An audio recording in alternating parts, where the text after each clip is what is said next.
Halo pemirsa, kembali berjumpa bersama saya Latif Sregar dalam program One on One. 1 jam, 1 narasumber, 1000 inspirasi. Seperti biasa, di malam hari ini saya sudah kehadiran seorang tamu istimewa. Sangat istimewa sekali. Dia adalah Bahlil Lahadalia, Kepala Badan Koordinasi Penanaman Modal BKPM. Selamat malam. Selamat malam, Assalamualaikum. Waalaikumsalam. Mas Latif. Terima kasih sudah datang di One on One ya. Iya Bang Latif. Untung saya pakai jas, jadi kita berbeda. Kalau tidak nanti susah orang menentukan yang mana hostnya. Muka kita ini beti soalnya, beda-beda tipis. Beda-beda tipis. Baik pemirsa, seperti apa dan bagaimana sepak terjang tamu kita pada malam hari ini? Kita saksikan tayangan berikut ini.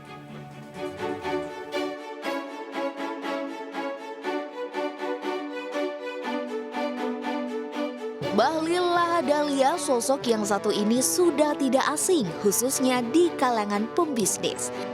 Pengusaha muda yang saat ini tengah menjabat Kepala Badan Koordinasi Penanaman Modal yang juga setingkat menteri ini mengawali karirnya dari nol. Semasa sekolah, pria kelahiran Banda, Maluku Utara 7 Agustus 1976 ini turut membantu perekonomian keluarga dengan berjualan kue dan menjadi sopir angkutan umum. Ayahnya yang dulu berprofesi sebagai kuli bangunan membuat ibu Bahlil juga bekerja membantu ekonomi keluarga dengan menjadi tukang cuci. Usaha Bahlil untuk tetap bersekolah membawanya berhasil mendaftar kuliah di Sekolah Tinggi Ilmu Ekonomi Port Numbei. Semasa kuliah, Bahlil aktif dalam keorganisasian mahasiswa hingga pernah menjadi bendahara umum Himpunan Mahasiswa Islam. Selesai kuliah, mantan ketua HIPMI ini pernah menjadi pegawai kontrak di perusahaan plat merah Sukovindo. Bahlil bersama dengan teman-temannya juga pernah mendirikan konsultan keuangan dan IT. Selain bergerak di bidang keuangan, Bahlil juga pernah membangun usaha di bidang perdagangan kayu. Dalam perkembangannya, Bahlil memiliki usaha di Papua, Sulawesi, Maluku, Jakarta, dan beberapa tempat lainnya.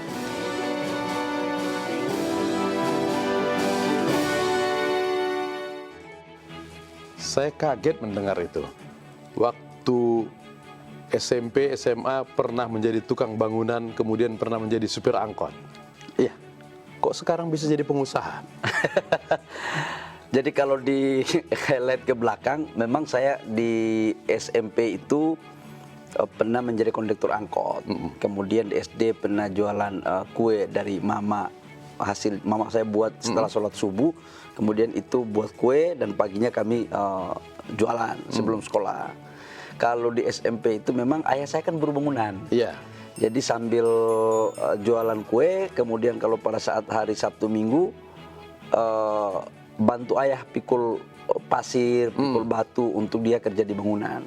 Jadi macam-macam lah kita kerjain apa yang bisa kita kerjain, yang penting bisa survive aja hidup. Oke. Dan gak pernah terbayang juga kok bisa punya cita-cita harus seperti ini, enggak ada. Jadi ketika ditunjuk oleh Bapak Presiden menjadi Kepala BKPM, itu merupakan berkah yang sangat besar. Ya satu sisi berkah untuk pengabdian, tapi di sisi lain harus jujur meninggalkan kebiasaan dan kesenangan kita. Jadi ada plus minusnya. Kesenangan yang macam apa Ya, yang sekarang tidak bisa dilakukan? Kongko-kongko sama teman-teman, nggak bisa lagi kita bisnis, cari duit. Kemudian kalau di pengusaha itu kan bebas, mau bangun jam berapa aja boleh. Dulu kita bangun jam 5 sholat subuh, habis itu tidur lagi bangun setengah 10, sekarang nggak bisa. Dulu nggak ada yang perintah kita, sekarang ada bos kita, gitu-gitulah. Tapi oke, ini pengabdian. Pengabdian, saya pikir dimanapun tempat sebagai anak negara ya, ibu kandung Pertiwi memanggil kita untuk mengabdikan dirinya, harus siap lah. Oke, tapi ada yang sama tugas sekarang dengan ketika masa kecil, tukang mencari uang. Kalau dulu untuk keluarga, sekarang untuk bangsa dan negara. Iya. Ketika ditunjuk oleh Bapak Presiden menjadi Kepala BKPM, apa target yang disampaikan oleh Pak Presiden? Saya pertama ketika Bapak Presiden mengajak kami berdiskusi terkait dengan meminta untuk kami membantu beliau, saya ketika disampaikan di BKPM, di investasi, ya tidak pernah terbayang aja kalau saya. Tidak pernah terbayang untuk harus di sini. Tapi karena ini panggilan, terus saya tanya kepada beliau, Pak, apa yang menjadi harapan dan tugas saya untuk bisa kita selesaikan. Yang pertama, beliau itu memerintahkan kepada kami agar segera merealisasikan investasi mangkrak.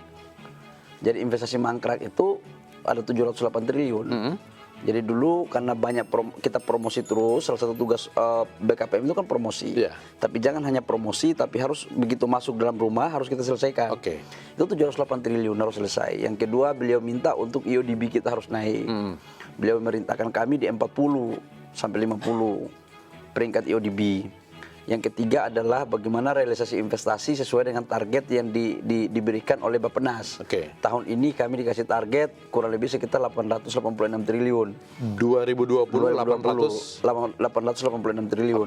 2019 kami masuk di BKPM, itu realisasi investasi 601 triliun di bulan Oktober. Target Bappenas 792 triliun. Kemudian di akhir Desember kita alhamdulillah realisasi 809,6 triliun, surplus 17,6 triliun, 102%. Kemudian investasi di Jawa dan luar Jawa juga udah hampir berimbang. Di Jawa itu kurang lebih sekitar 53,6%, kemudian di luar Jawa 46,4%. Kemudian PMA sama PMDN juga hampir berimbang. PMA masih 52%. Kemudian PMDN itu kurang lebih sekitar 48%. Dengan total tenaga kerja yang kita hasilkan kurang lebih sekitar 1.035.000. Saya pikir hal yang lain adalah Bapak Presiden meminta agar investasi itu mengawinkan antara investor dari asing maupun dalam negeri dengan pengusaha-pengusaha lokal dan UMKM. Kenapa ini harus dilakukan? Ini adalah dalam rangka pemberian keadilan dan kebersamaan dalam konteks agar investasi masuk itu mempunyai dampak positif bagi pelaku usaha di daerah di mana tujuan investasi itu ada. Yang lainnya saya pikir beliau juga memerintahkan kepada kami ngurus investor yang benar dan jangan ngurus investor itu yang gede-gede aja. Jadi ngurus investasi yang kecil-kecil juga harus diurus. Jadi itu Pak Presiden karena sebagai mantan pengusaha yang dari UMKM, beliau menaruh harapan besar agar UMKM ini juga diurus. Dan memberi perhatian secara khusus kepada pengusaha UMKM. Iya. Kami diperintahkan oleh beliau untuk Mas Bahlil tolong jangan hanya mengurus yang gede-gede, yang kecil-kecil juga harus diurus. Dan jangan hanya ngurus asing, dalam negeri juga diurus. Jadi perintahnya jelas. Kalau kami punya KPI jelas, apa perintah beliau, apa perintah Pak Presiden sebagai pemegang mandat dari rakyat, kami harus jalankan. Apalagi itu sudah sesuai dengan undang-undang kan. Baik. 886 triliun target 2020 itu outputnya untuk pertumbuhan ekonomi berapa banyak? Kalau di dalam asumsi pertumbuhan ekonomi kita di Bappenas dengan Menteri Keuangan itu kan untuk pertumbuhan ekonomi kita 5,3% dalam APBN asumsinya, maka realisasi investasi PMDN dan PMA itu 886 triliun. Itu. Jadi kalau ditanya berapa untuk berapa persen, sekitar 5,3%. Target pertumbuhan 5,3%. Bagaimana mengukur efektivitas setiap investasi itu terhadap output yang ada di lapangan? Yang pertama, di BKPM itu kan ada masing-masing deputi ya. Deputi promosi, ada deputi Dalax. Dalax ini pengendalian ya. Kemudian ada deputi perizinan. Nah kita mempunyai strategi, kita membuat tim task force namanya. Jadi ada yang melakukan promosi, ada yang melakukan realisasi. Nah kita agak sedikit berubah pola. Kalau dulu kita stay di kantor, sekarang kita menjemput bola. Jadi kita punya data mana investasi mangkrak, kemudian kita undang mereka atau kita datangi mereka. Apa masalah kalian? Kalau ada masalah kita selesaiin bareng-bareng. Pemerintah harus hadir untuk menyelesaikan persoalan investor, persoalan pengusaha. Itu yang sekarang kita lakukan. Nah kemudian outputnya apa? Kalau kita melihat sekarang dari 886 triliun, realisasi investasi sekarang sampai dengan bulan Maret pada semester triwulan pertama ini akan diumumkan di akhir bulan. Tetapi sekedar bocoran aja bahwa itu pertumbuhan kita di periode yang sama dengan 2019, itu kita terjadi pertumbuhan sekitar 6%. Angkanya masih rahasia nanti sampaikan. Tapi yang jelas bahwa pertumbuhan di periode yang sama di 2019 ini agak 2020 naik dengan 2020 naik 6%. Apa rahasia dari Pak Bahlil sehingga kemudian ini ada perubahan 6% ini? Mungkin karena dulu tukang jual kue jadi nggak pernah menyerah gitu. Ya kita rahasianya gini, kita bagi dua pola ya. Kita tahu bahwa isu corona sekarang kan sangat besar dan itu berdampak sistemik juga terhadap realisasi investasi dari China dan beberapa negara lain. Tapi kita punya strategi adalah kita memaksimalkan negara-negara lain yang memang sudah deal dengan kita, sudah ada izinnya tapi belum realisasi, ini yang kita kawal. Yang kedua, investasi mangkrak yang 708 triliun itu, sekarang kita sudah mampu eksekusi kurang lebih sekitar 213 triliun. Ini juga bagian daripada pertumbuhan realisasi. Yang ketiga adalah kita memaksimalkan potensi pengusaha yang ada dalam negeri, PMDN. Jadi kita ngecek mereka, kita cek di bank mana teman-teman investor, teman-teman pengusaha yang sudah kreditnya mau keluar, tapi ada persoalan tanah, ada persoalan izin, kita bantuin. Jadi ya harusnya jangan gengsi ya. Jadi BKPM ini kan sales negara. Iya. Oke. Dia harus mampu menyelesaikan masalah. Dan tim kami bentuk memang BKPM ini selain Badan Koordinasi Penanaman Modal, sekarang diganti lagi. Apa itu? Leluconnya. Badan Koordinasi Penyelesaian Masalah. Termasuk penyelesaian masalah terhadap 708 triliun yang mangkrak tadi. Ya, Ketika Bung Bahlil dan tim datang, kemudian turun, kemudian menemui para investor itu, apa sih persoalan mereka sampai begitu banyaknya dana yang mangkrak ini? Harus diakui Bang Latif bahwa persoalan investasi di Indonesia ini tidak hanya pada persoalan regulasi. Yang pertama memang ada terjadi arogansi antara satu kementerian yang lain. Yang kedua tumpang tindih regulasi antara kabupaten, kota, provinsi. Yang ketiga memang ada persoalan yang tidak bisa dideteksi lewat regulasi sehebat apapun, yaitu ada pemain-pemain lapangan yang dalam bahasa saya itu sebut dengan hantu-hantu ini juga. Memang yang bisa menyelesaikan hantu ini, yang bisa mengerti perasaan hantu hanya orang yang pernah jadi hantu atau pernah belajar hantu gitu atau kan. temannya hantu Atau ya minimal dia kalau dia sudah ikut main ya pasti tahu lah.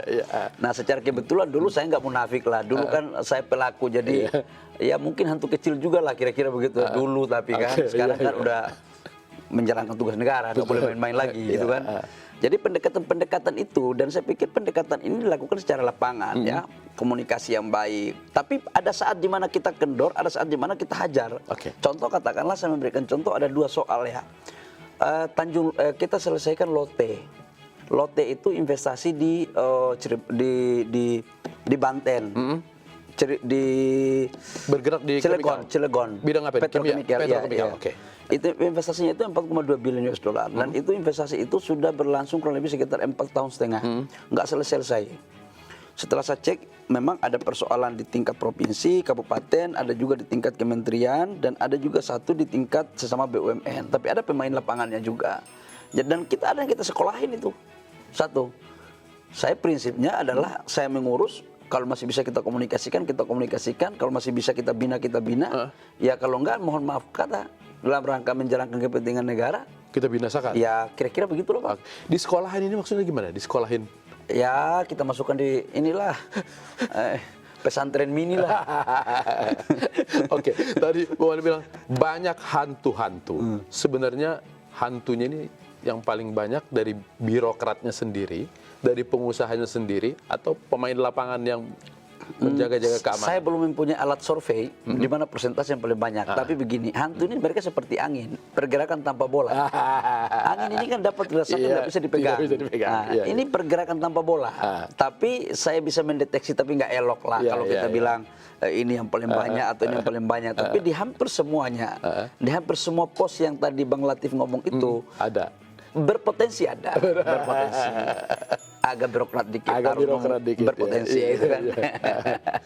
Berpotensi ada, dan saya pikir itu sebenarnya bukan hal yang luar biasa ya. Dalam dunia usaha di negara manapun hal-hal seperti itu selalu ada.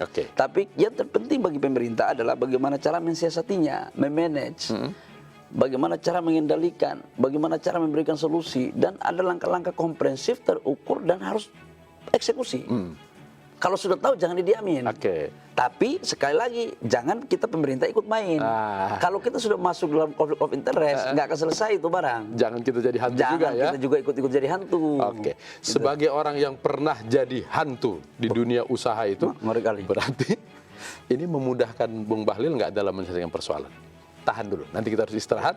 Ya, dan pemirsa tetap di One on One.